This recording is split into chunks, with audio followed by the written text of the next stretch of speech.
Hello, it's Connie from Prosperity Finance. How are you? Over the last couple of weeks, we have been talking about the topic around property development. Now, today we will continue with the topic. I want to finish this topic by the end of this year so that you have a full picture from beginning to the end. Now, what I'm going to talk about specifically today is a comparison between going to a bank versus going to a finance companies.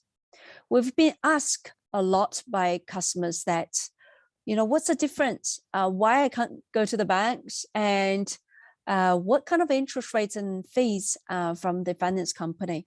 So this is always a popular topics, but I never really shared from this channel. So I thought you may want to know as well. So let's talk about this.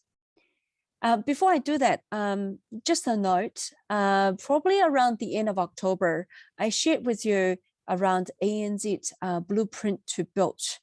It was originally designed for buying a new build or just one house construction, but ANZ now extended to a small property development projects. So some people may benefit from that.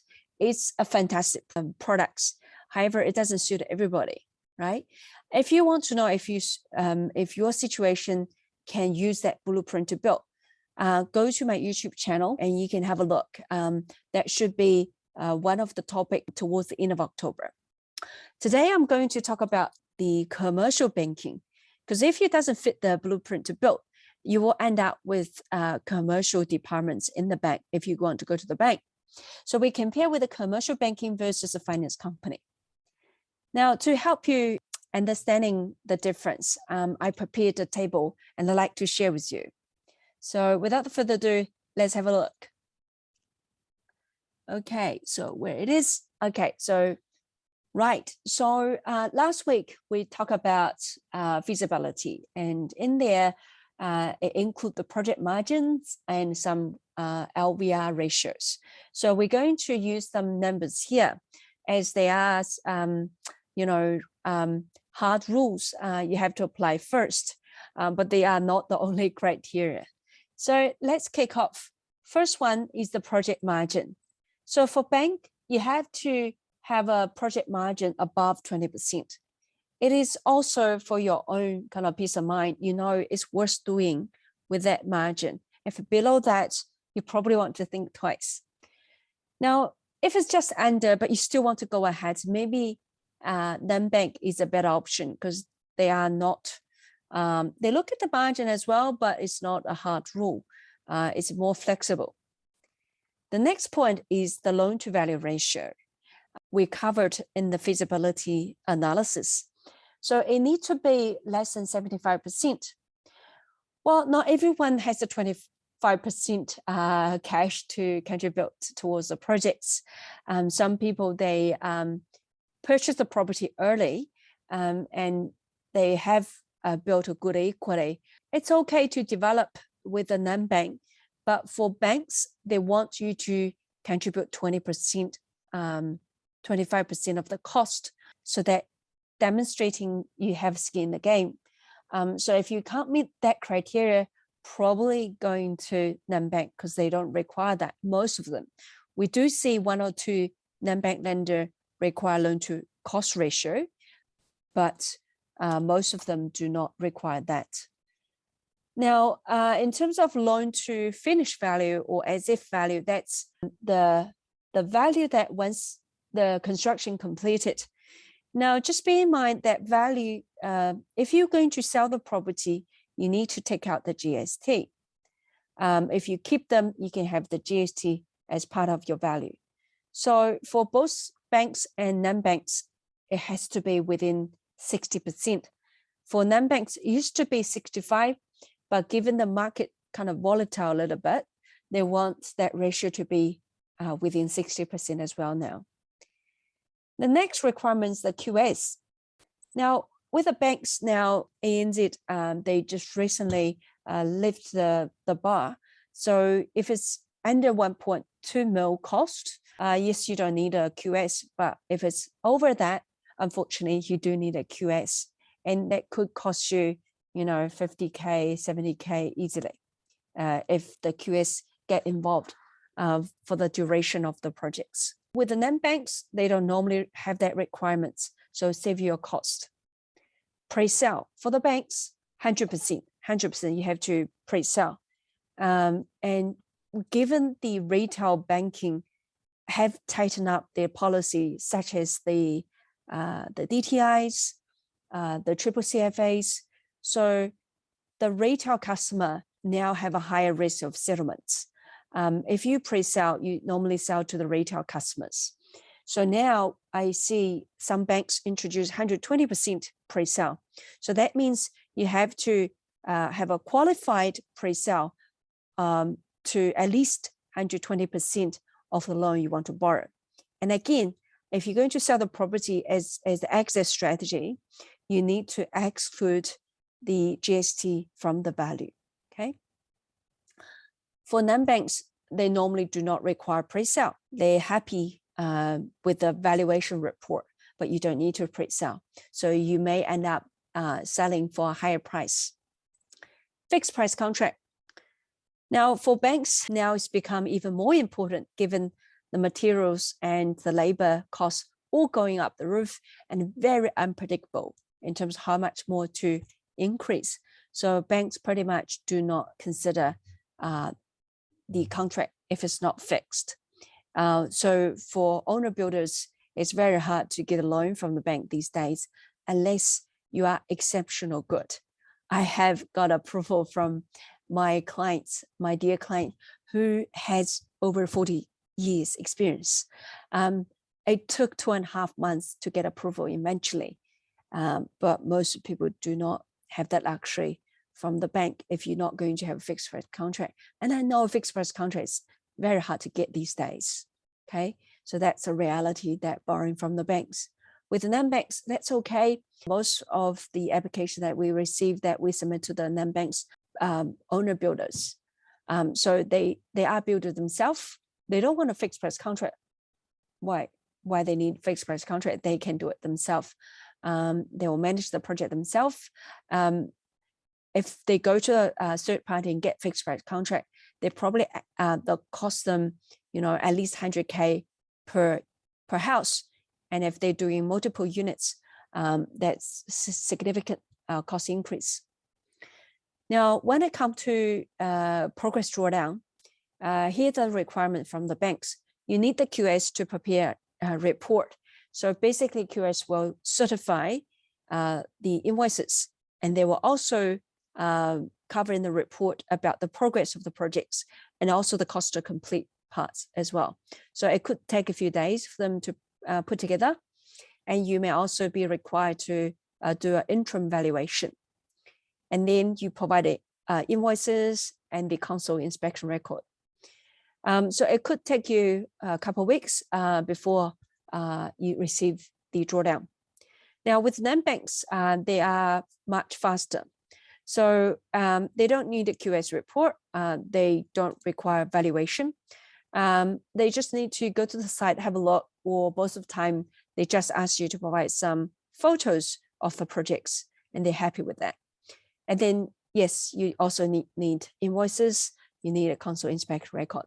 So with my experience, I would say it takes a couple of days to get the drawdown versus a couple of weeks. Now, the budget normally required prepared by the QS if you go to the banks. And if you go to non-banks, they are very flexible. You can do it yourself or any of your consultant, they can do it. Now, in terms of appetite, it's, banks are aggressive at the moment, but compared to non-banks, they are very cautious. They are very cautious. It can take multiple meetings to get to conclusion. With the non-bank lenders, they are more open. They're happy to consider complicated cases because they have the experience. Most of the finance companies, they are property developers themselves. They have their own projects. They know the market better. They less rely on the professionals like QS and valuers to tell them what's happening with the projects in the market. They can make a mind with their own experience. The next one is about which stage of the project can be financed. Ideally, you choose lender upfront before you start anything. But if you already started, you stuck for whatever the reason, it happened from time to time. Let's say you're halfway through the projects, bank will not fund that. But finance companies are okay. They're okay. Now, with the lender experience, like I mentioned earlier, they are very limited in terms of the construction experience. They are more kind of savvy in terms of credit risk, but they don't really have much technical kind of experience in terms of property developments. They heavily rely on the experts to provide their report, their opinions, and to help them make the decision. Whereas a finance company, they are very experienced, they are developers themselves, they rely on their own judgment. In terms of approval turnaround time, you will be looking at 1 or 2 months turnaround time. With my owner builder example, I said that 40 years experience builder, it actually took 2.5 months because they want to address a lot of things. They want to get comfort about the projects, the costing, especially. Whereas finance companies, it's only, most of them take a week.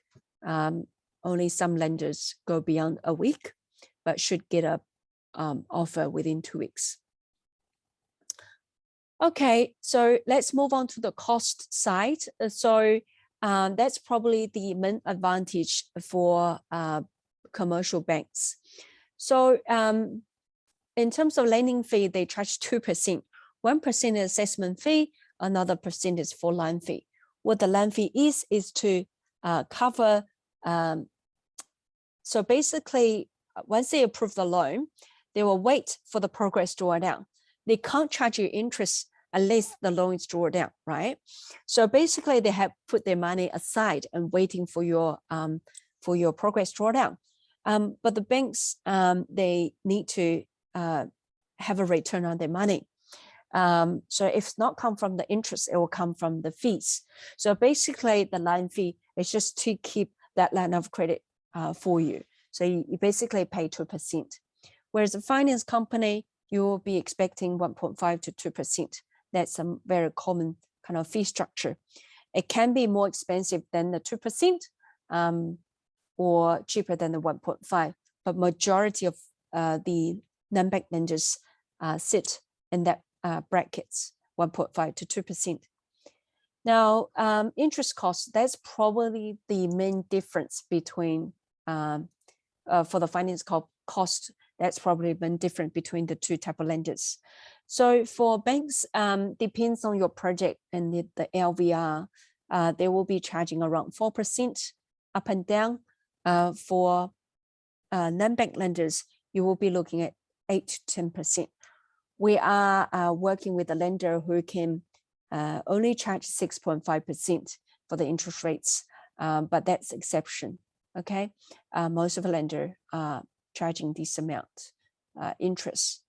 Having said that, a lot of people just use the approved amount and multiply by the interest rates difference. In this case, probably around 5 to 6%. I just want to clarify this. In terms of the interest, you pay based on your usage, and because it's the progress drawdown, you don't settle the entire loan in one go, right? So let's say you get approved for 3 million. Your balance is not always 3 million. You probably only settle, 200K first month, another kind of 100K the second month, etc., etc.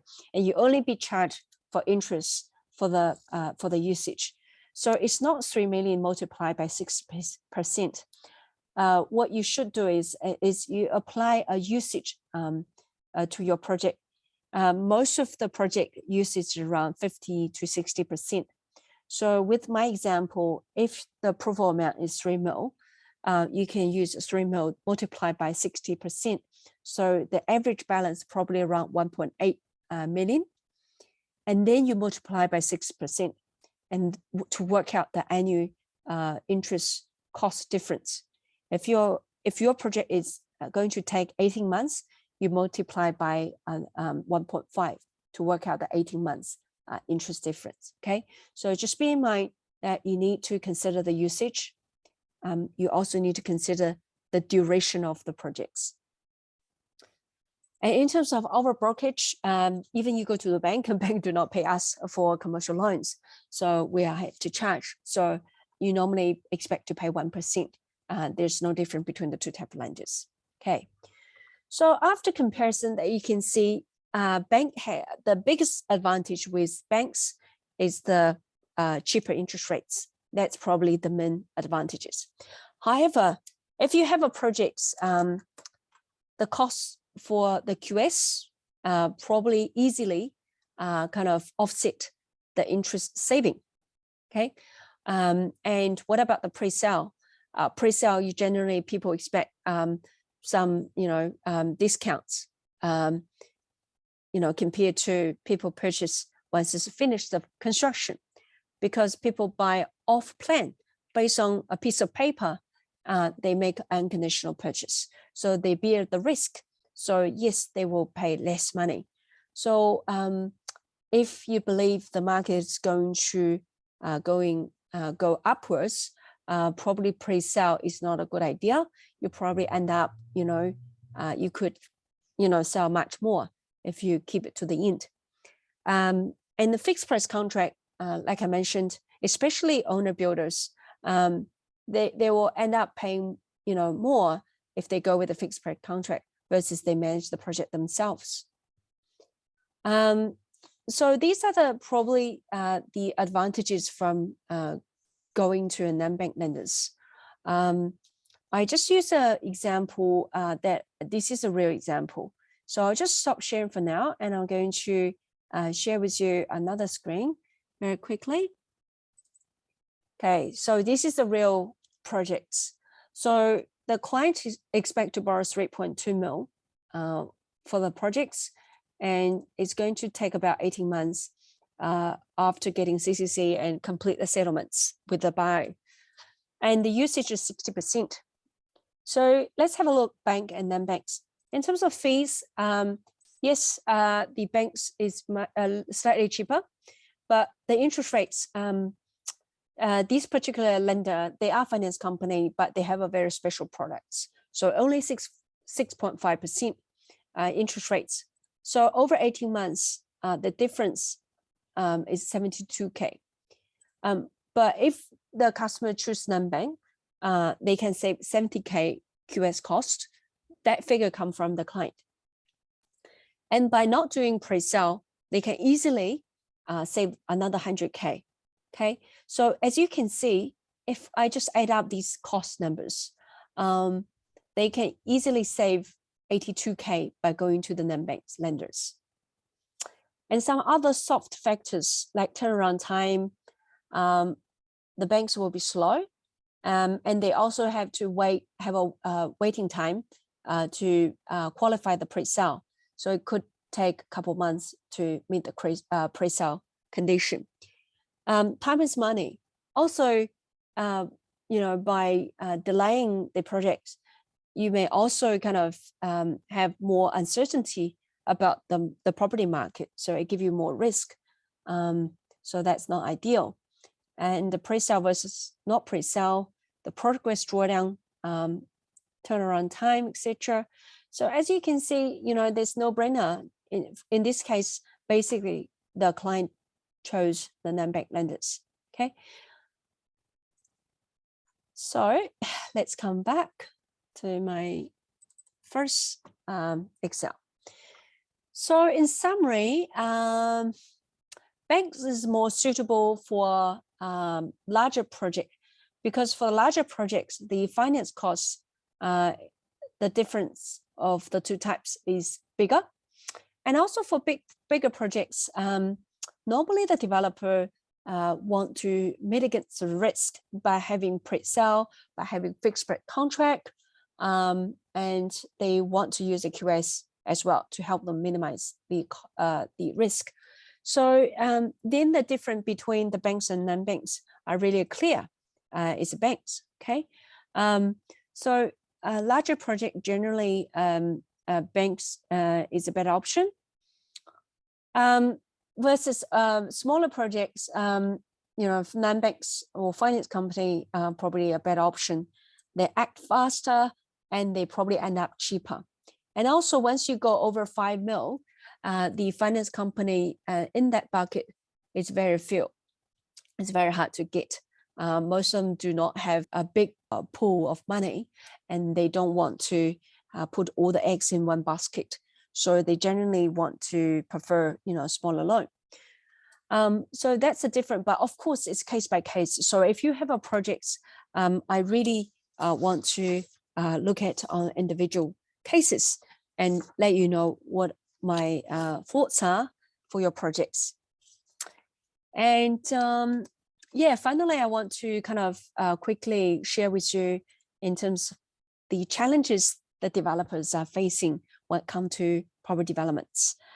This is based on my observation about my client situation. So at the moment, you're probably fully aware the construction materials and the labor costs are going up the roof, okay? And as a result of that, the costs going up. And also people trying to get kind of substitute for some of the material because they just can't afford waiting. So labor costs also going up because they use different material and the material costs also going up. And really hard to get quality treatments, quality project managers. So that's not good either, especially banks. They want fixed price contract, but it's very hard to get a fixed price contract because who wants to bear that risk, right? It's very unpredictable in terms of costing. So if they give you a fixed price contract, basically they have to bear the risk. And a lot of builders, they don't want to do that. And also the pre-sale condition, a lot of people find it really hard to meet because the retail lending policy have tightened up since October, such as the triple CFA, the DSR, the DTIs. So if you have to pre-sell, you basically need to work with retail customers and they are afraid they can't get the loan when they're ready to settle. Even your project is expected to complete it within 12 months, but you can't really control the delay as a result of a COVID lockdown, delay as a result of console slowness, okay, and other things. You probably wait for your subcontractors. So there's a risk that your project will go over 12 months. And if so, your buyers may not get the same enough loan to settle.